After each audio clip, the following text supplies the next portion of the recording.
Hi, everybody. This is Terry QT with DiepCFoundation, and I have to tell you, it feels good to be back at the microphone. I have a new guest and a new topic today, but I did ask her if I could take just a moment to kind of give, not kind of, I'm going to give recognition to the impressive list of people who just recently, it's been 2 weeks, I'm timestamping this. This is August 1st. And on July 19th, 2025, we had the first ever, the inaugural DiepCFoundation Breast Symposium.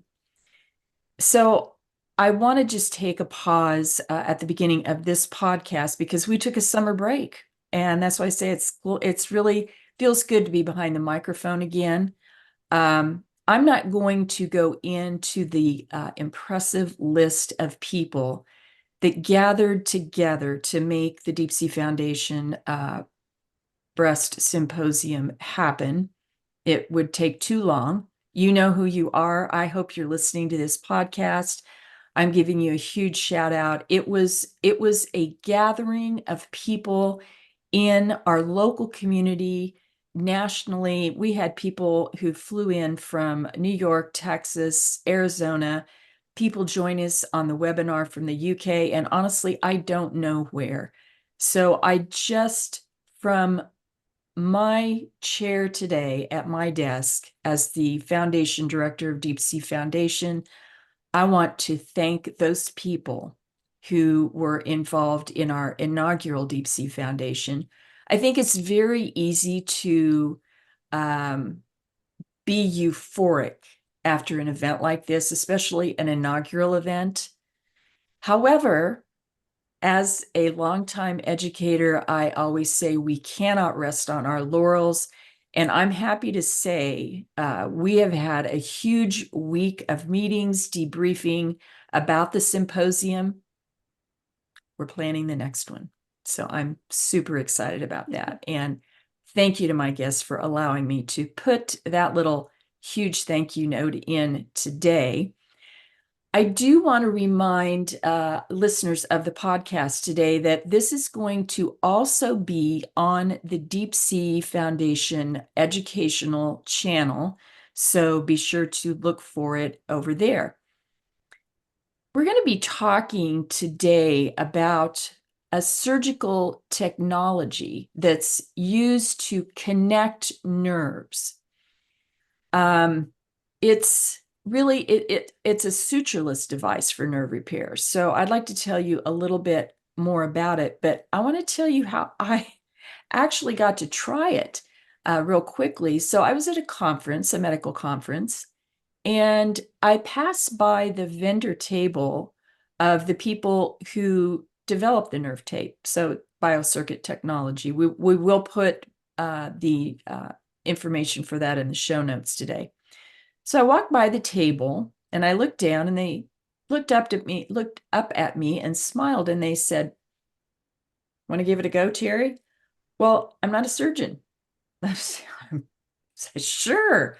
So I sat down and tried this nerve tape. I was so amazed and impressed at the ease of using it, number one. Number two, I was impressed with the strength of it. And our guest today will go into the details of that. But it's, you wrap this nerve tape around, and they had a cadaver nerve that day that I was using from an animal.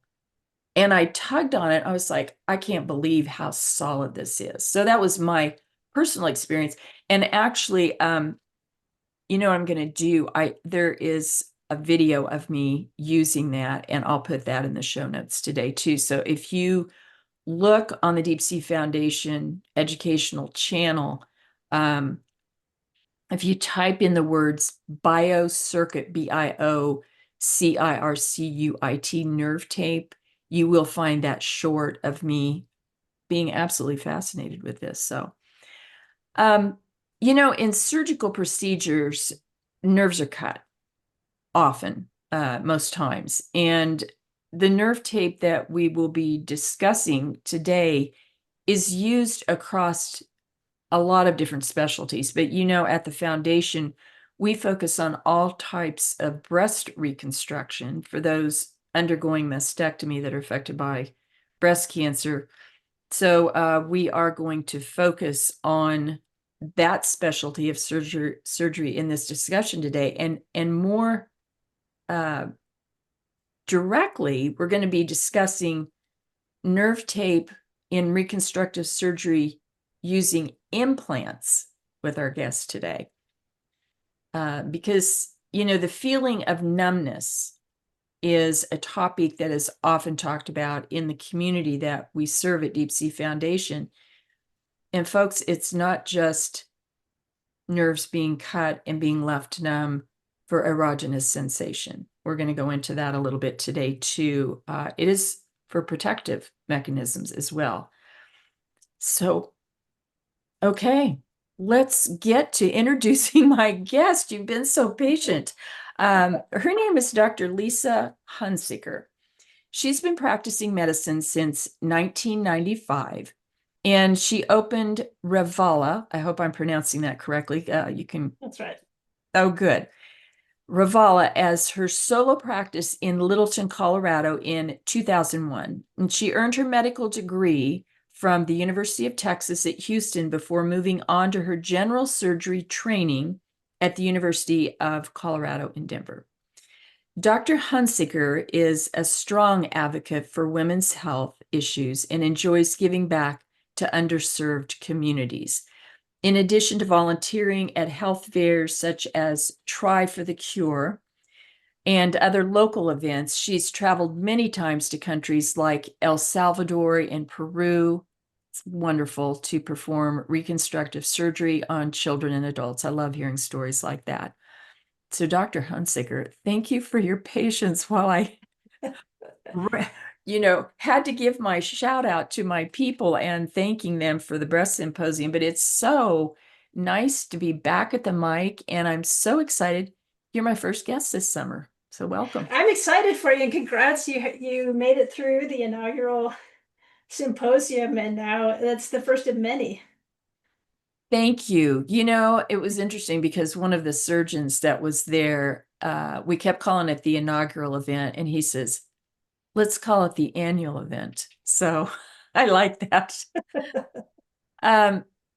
So can you tell us again, just real briefly, where you practice, the name of your practice, and let the listeners know, Dr. Hunsicker? Sure. So I'm originally from Florida, and I ended up in Texas doing my medical school, and then came to Colorado, where I practice now, to do my general surgery training. And then I went back to the University of Texas Medical Branch in Galveston to do my plastics fellowship. And then I fell in love with Colorado and decided to make this home. So I've been here for, gosh, it's about 25 years now. So I practice in Littleton, Colorado. My practice is Revala plastic surgery and medical aesthetics. And we've really enjoyed seeing the evolution of breast cancer treatment and surgeries and reconstruction. And I've been very fortunate because I've been partnered with great general surgeons who are breast surgeons who basically, they are pushing the envelope over the years and creating different mastectomies that we can do more with. There's just more tissue that's left. And so we've been able to evolve our techniques, and now we really have taken it to the highest level that we've been to, doing, we call it neurotization, and it's basically nerve grafting, and it's resensitizing the breast and trying to give sensation back. And certainly the goal with that is to try and get protective sensation, because unless you've had this surgery, most people don't realize that the breast itself is quite numb. So this has been a technique that's been evolving, and deep flap reconstruction certainly has led the way with it. But now we've brought it to implant-based reconstruction, which is my specialty. And so we really have enjoyed being able to take this to the next level, to begin to develop sensation in areas that were frankly just completely numb. Yeah, and really happy to have you on the program because I think because people see the name DiepCFoundation, they go straight to deep. When in fact,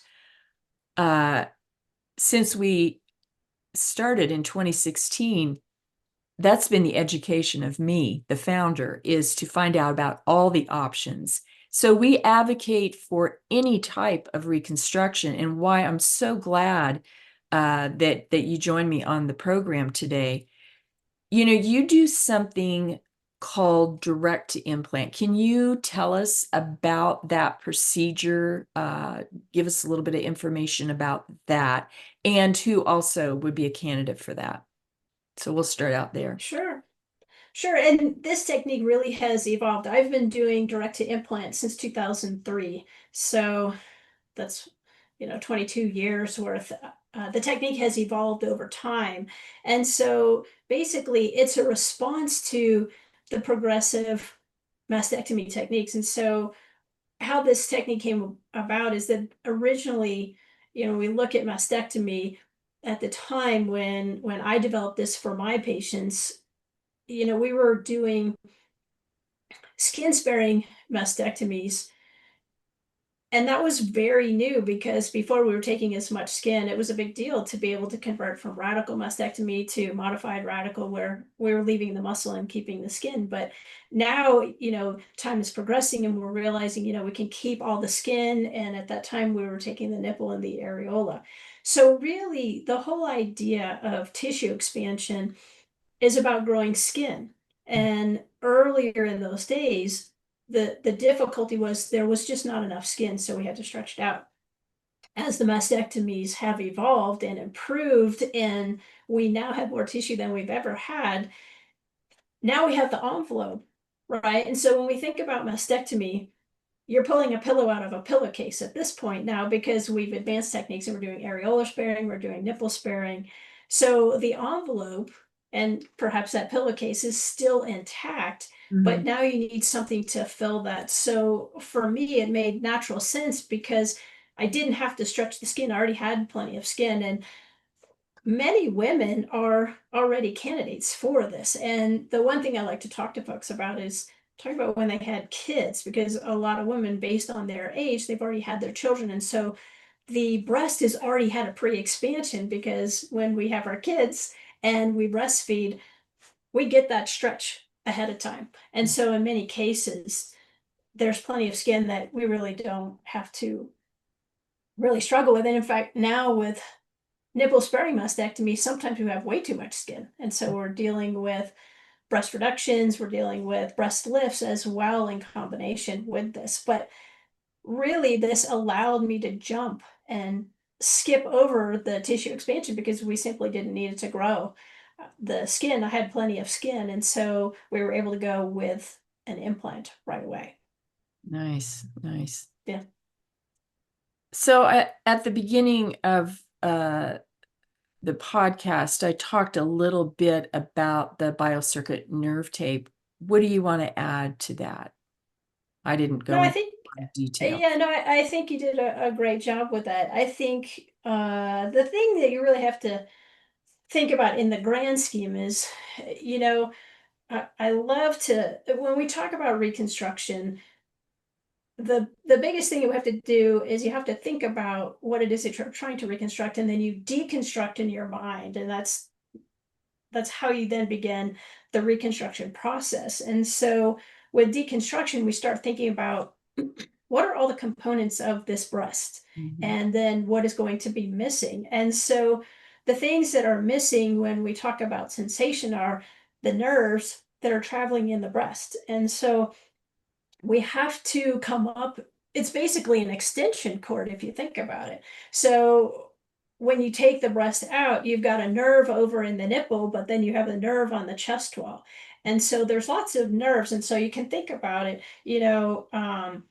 centrally along the sternum, and then along the side, there's nerves that come out around. There's also nerves that come from the top, but they're cut. And so you're missing pieces of that. And the missing piece in this scenario was, how do we get from close to the ribs to the nipple? And so having nerve graft in the deep reconstruction, we were able in some cases to have some nerves, but now with the availability of a nerve graft, that now gives us that extension. And certainly it is size limited right now, but now we're able to put it in, and you attach it to the nerve ending on the chest wall, and then you plug it into the nipple and areola. And so now you have this nerve, but how do you connect the nerve? Well, traditionally we've in microsurgery, we've sewn it with microsuture.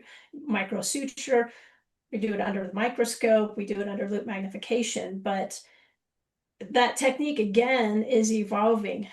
There are connectors, which are basically little conduits that slide. You do the suture repair and you put those ends together, but then you put a sleeve over top of it to prevent outgrowth. And so what happens with nerves is they have all these little endings that they just want to fray out. And really what you want to do is you want to allow them to focus. Like, I need you to go all your little strands into this, and then I need you to follow it up this cord, and then I need you to get up here so that the connection from my brain to my chest continues that signal out to the nipple.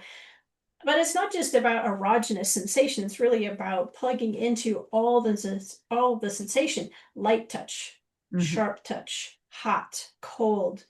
And so there's a network that you plug into that is expanding out from that area. And so really trying to connect the nerve is a really important task in this reconstruction process. And so where the BioCircuit nerve tape comes in is, it's a little bit different technology. Rather than sliding this tube and attaching it in place, it's a little square piece that has little tiny micro hooks. They're nitinol hooks. And so you've got these little grippers, if you will. And you did the repair, so you put the nerve on it, and then it sets into those hooks, and you just gently tug back, and it's not penetrating inside, it's gripping the outside of it.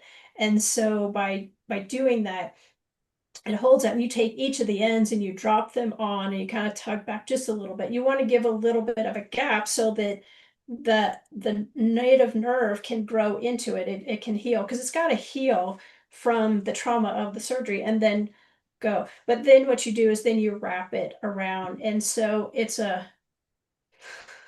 kind of like a fruit roll up, right? You have this thing, I, it's all, I you know. unroll I it was and thinking you put it in. burrito, but roll up. Yeah. But I mean that, we're thinking, we want people to understand what we're talking about, right? And Yeah. so it's a rolled up material and with little tiny hooks. And so once you put that on, then you roll it up around, and then it basically covers that nerve ending. It is very, very strong. You can tug on it and it doesn't really want to give. The difference is with suture, it's suture, it's micro suture. And so it's like your hair, it's like a strand of hair. And so you can imagine, if you took one strand of hair and you pull it, it snaps very easily, and the suture is very delicate. And so the problem with suture repair is that you can do the most perfect repair and you can get your conduit on, but during the procedure, if you move or anything, it can come undone. The suture can unravel. Now, we're assuming that you do a great knot as a surgeon, and so that's not going to be a problem, but it can break. The other thing too is that once you have all of your repair done, it's perfect. You send the patient to recovery. The patient is not in this suspended animation while everything heals. They wake up and they move and they push and they shove, and they go to bed and maybe they roll over. and they reach across, and so you get this pressure because the nerve is across the side. And Hmm. so there's so much force that is going on well after your procedure that it's just delicate and it can break. And so the thing is, you have not one but two repair sites, one connecting to the rib and one connecting into the nipple and areola. So it can make it very difficult. So Hmm. the great thing with this is it helps hold, it gives a little bit more strength to that repair. Yeah. Yeah, those first couple of days are pretty critical for that nerve repair to stay intact and not to have anything happen to it. It's so interesting how you used your hands too. I often use that visual with patients because that's kind of how your nerves are set, at the Right. outside. And then, like you said, at the sternum, they come same way coming in from the sternum. And there's so much involved in the surgery and finding those nerves. It takes a trained eye. So I like talking about these new technologies. And BioCircuit, to be clear, you probably know that how long they've been around more than I do. They're not brand new. They've have had studies out and there's a lot of different techniques they're used for outside of breast reconstruction, but it's good to know about this uh, for patients that are interested in reconstruction today. So do you typically just is that part of your consult when you're talking to patients, Dr. Hunsicker? When they come in, do you usually talk to them about the nerve tape? In most Yes, instances, and or is it? it's interesting. It depends on the hospitals, because not all the Mhm. hospitals carry it. We're working very hard to get this into all the hospitals. So in the hospitals that it's available, yes, I do talk about it with them. In the hospitals that it's not available at, we use the conduits. So all of them are great techniques, but I certainly do prefer this because it's fast. It's Yeah. fast and it's strong. And when we look at the repair times, there's new studies that are just being published now looking at the time and just sheer numbers that we're saving time.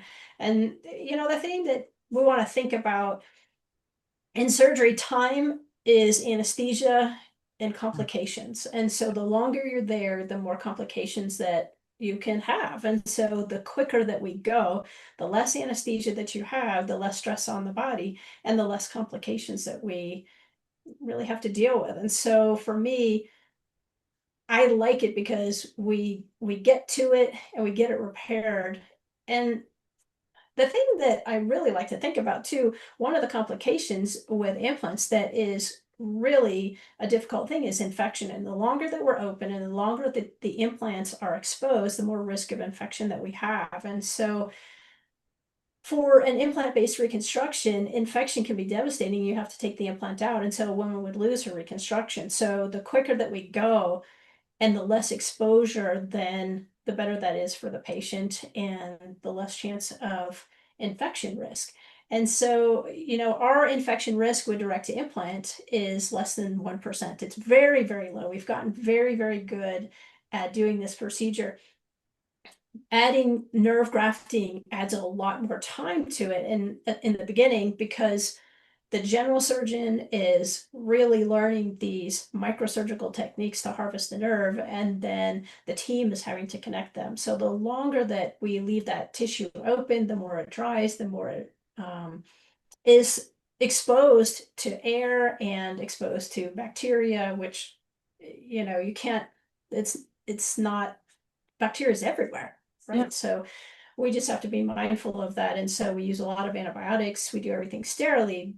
So the quicker that we go, the better and safer that it is for the patient. And so I do like to talk to them about that and just really let them know, like, this is one of the things that we're going to use. This is going to give us some strength. Now, knowing that, this doesn't mean you can still go and roll over on your side, because that nerve really is delicate. And even though you have these really strong connections, the nerve is delicate too. And so we have to Oh, be yeah. mindful to be protectful of that. Yeah. A couple words you used that I want to say again that I noticed about it when I gave it a go is Mm-hmm. fast and strong. I mean, for me Mm-hmm. to sit there, I don't do surgery. I I talk to you guys. Uh, for me to be able to do that so quickly, and then when I tugged on it, so fast and strong are good. I'm also very glad that you brought up the infection rate too and lowering infection rate. So, technically speaking, I was sitting here listening to you, Dr. Hunsicker. So, okay, patients might be listening to this, surgeons might be listening to this. They're thinking, oh, maybe I'll use the nerve tape. Tell me, because in my mind, I'm thinking, okay, you put the implant, you look for the nerves. Tell us kind of technically or physically how that's going to work in the OR to give an idea. And let's do it so we're speaking both to patients and to any surgeons that might be listening. Well, I'll speak so the patients understand because I already know that the surgeons understand this. Yeah. So really, again, it's the deconstruction process of, okay, what do we have? And then we back deconstruct of like, okay, what are all the components of this? And then what do I need to find? So really, the thing is the mastectomy occurs and typically the breast surgeons will work posteriorly and anteriorly. That means the front side of the breast and the back side of the breast. And they'll release the breast from the sternal side centrally and then roll it out. And what happens is when the breast is retracted, those nerves that are just sitting curled and curvy, they're pulled out on tension. So they tent up. And so it makes it a lot easier for the breast surgeon to actually find them. So Okay. then they will dissect them. And the key for us really is to get as much length as possible. Mm. Because if it's super short, the nerve graft that we have available is 7 centimeters. So it's just not long enough to be able to come around from the underside, from the ribs, all the way around, and then over top of the implant into the center part of the breast skin where the nipple is. And so we really want to try and get as much length as possible. The other nice thing is sometimes they find more than one, and we're actually able to create Y connections as well and split the nerve graft into a Y and bring two into it. So bringing more information. It's like bringing more telephone lines so you get more signal. Yeah. And by doing that, that's the first step really is finding the nerves, because if they don't find any nerves or the nerves are really short, then we're actually not able to do the procedure. But once that's done and that's available, now we have to think about, okay, what's my distance? Do I have enough length? Yes, I do. So what I like to do is I like to do all of my nerve work that has to occur before the implant's in. Hmm. And we have sharp things, right? And so we want to have as little contact of sharp things near an implant. And so it just minimizes risk to the implant. But also the implant gets in the way. And so you want to have as much room to be able to do this.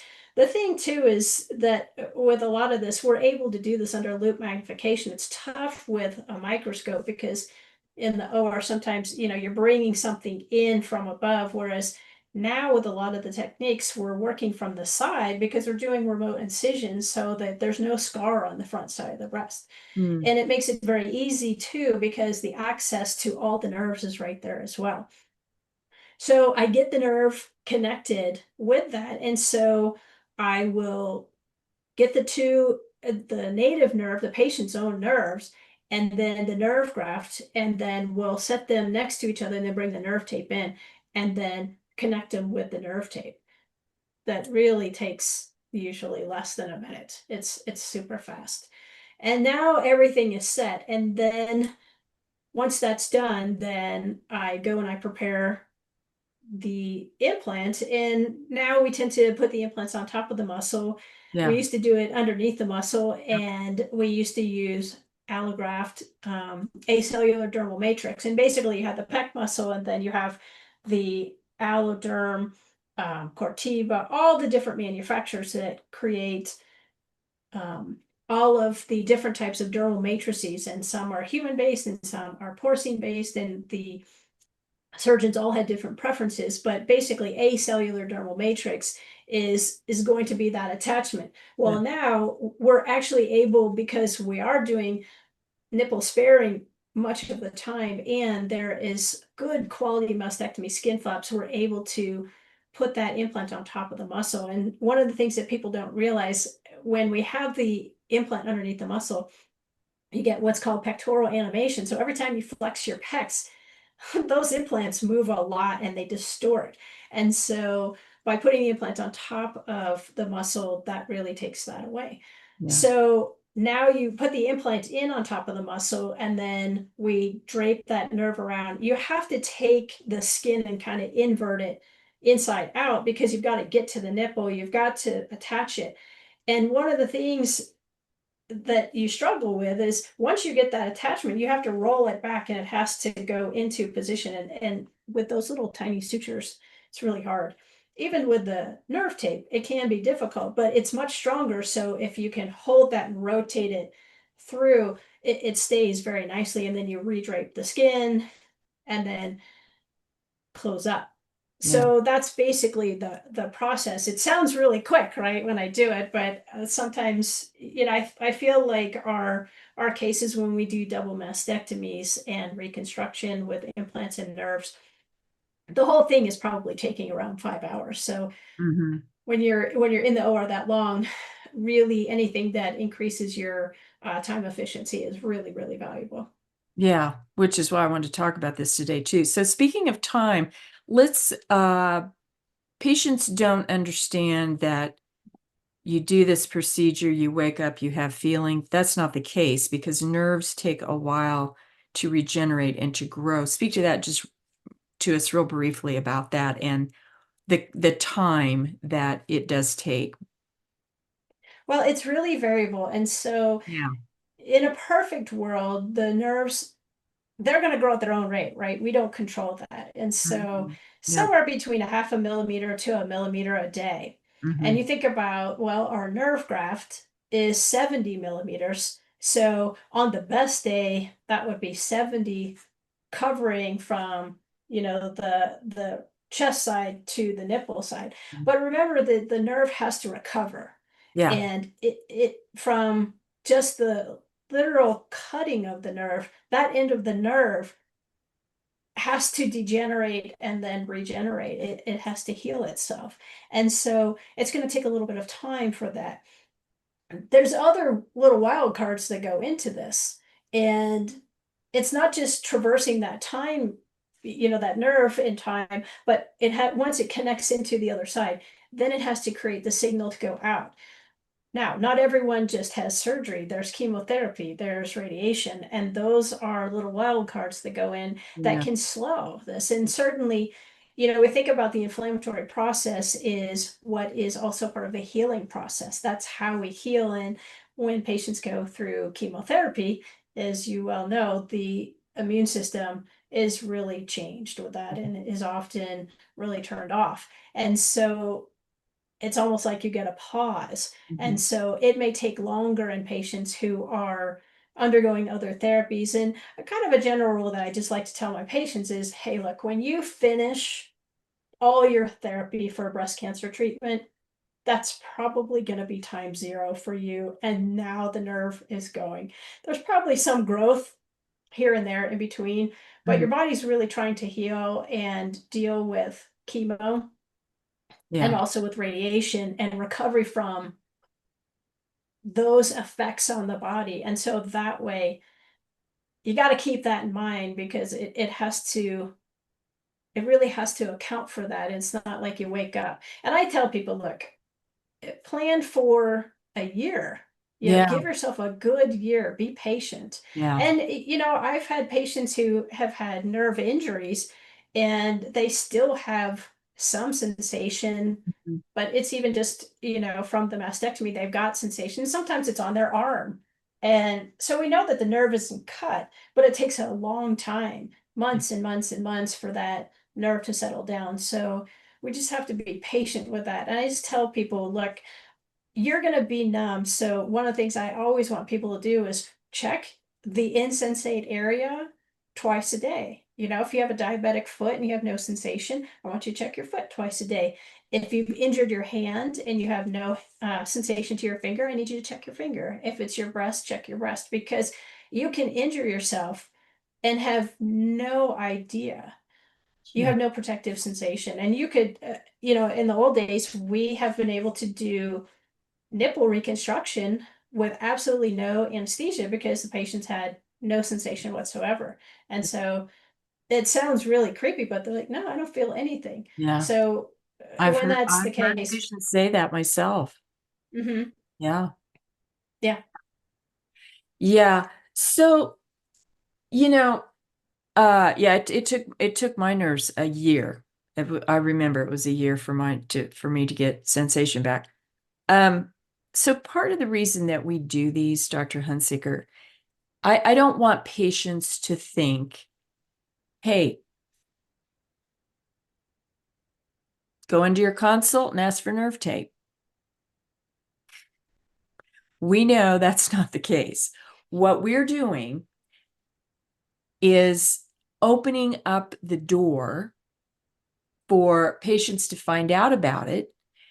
And I always say that I think that patients drive change. So the more patients ask for this, the more they understand what new technologies are about. If they go into a surgeon, I mean, you've been using it. They go into a surgeon who's not using it, well, perhaps that opens the door for someone to use this nerve tape. So I don't want patients to think that this is everywhere and available everywhere.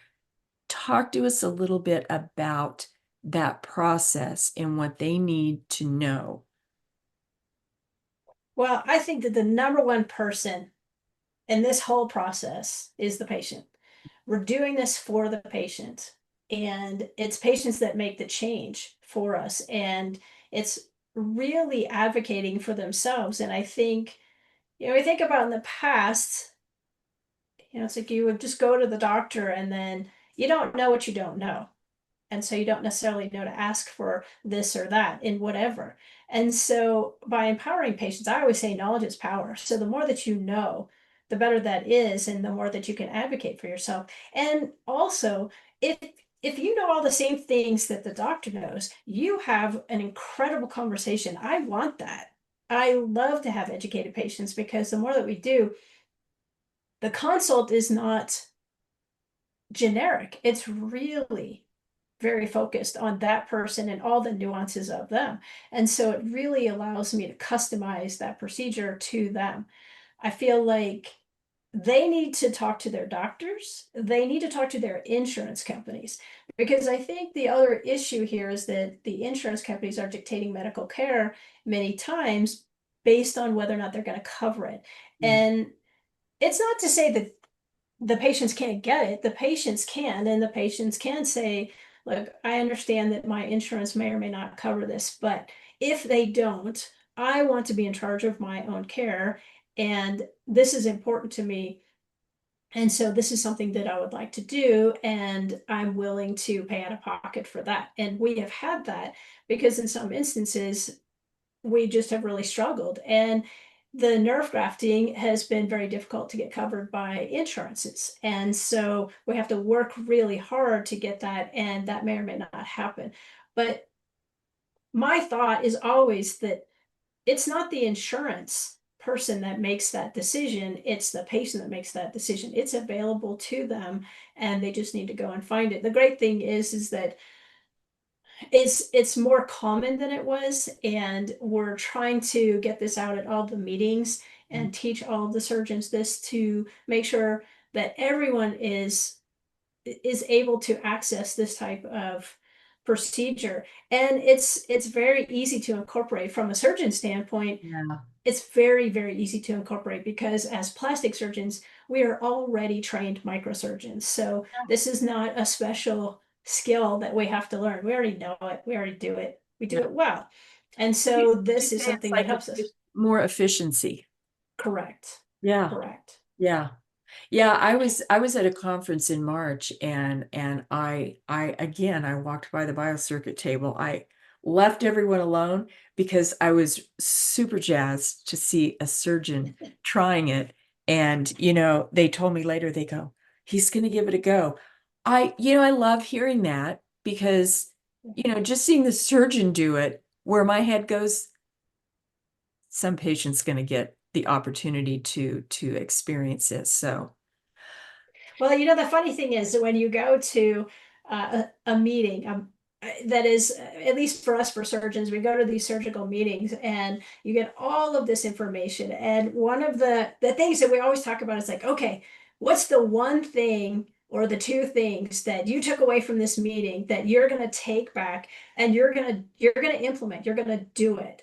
And there's a lot of meetings where you hear some things like, well, that was kind of interesting. I need to think about it and see if I want to give it a go, or how can I incorporate it, yeah. and what is the process of getting that in, and who do I this is like, so like, I'm going to do this. I know how to do this. It's super fast. It's going to take the procedure that I'm already doing and make it better.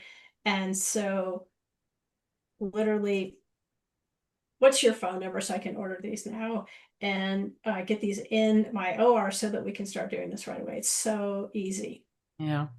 Well, just so the listeners know, if you are a patient, I will be putting information to the actual company. I mean, you can reach out to them too and ask some questions. We're not done yet. Okay. I'm not letting you off the hook. I know things about you. You do. I have to ask the question. It was so, we talked offline, I think it was before the symposium for sure. What's something folks should know about you that you do to find balance in your life?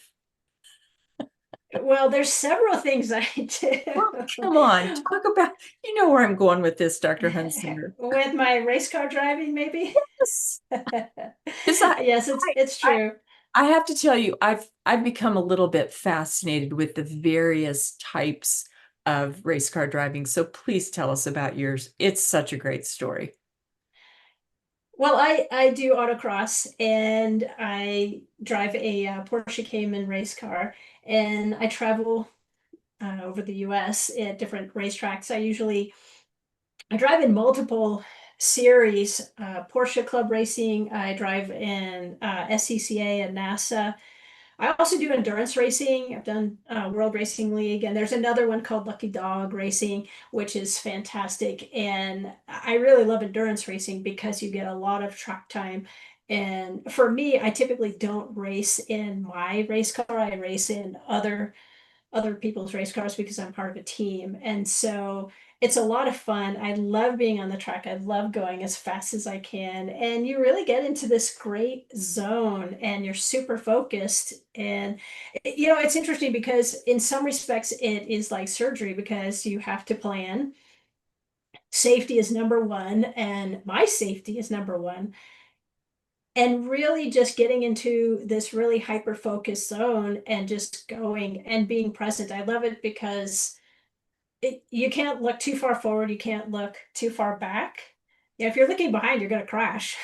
And if you're looking too far forward, you're not looking where you're going. So it really forces me to be incredibly present in that moment. So I really do enjoy it. I'm so glad you shared that with us today. I couldn't not ask you that question. Maybe it's just because I've become fascinated with it lately, but the story that you shared when we were offline too, I was like, that's pretty cool.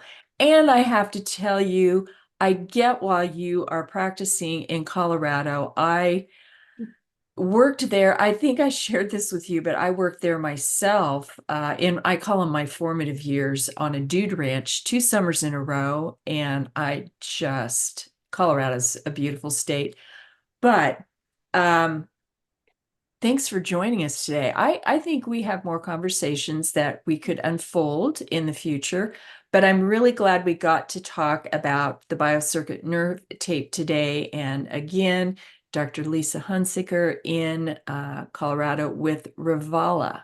correct? Robotic surgery, that's right. Revoloplastic surgery. Yes. Thank you so much for joining me today. I appreciate it. And you gave us some really great information.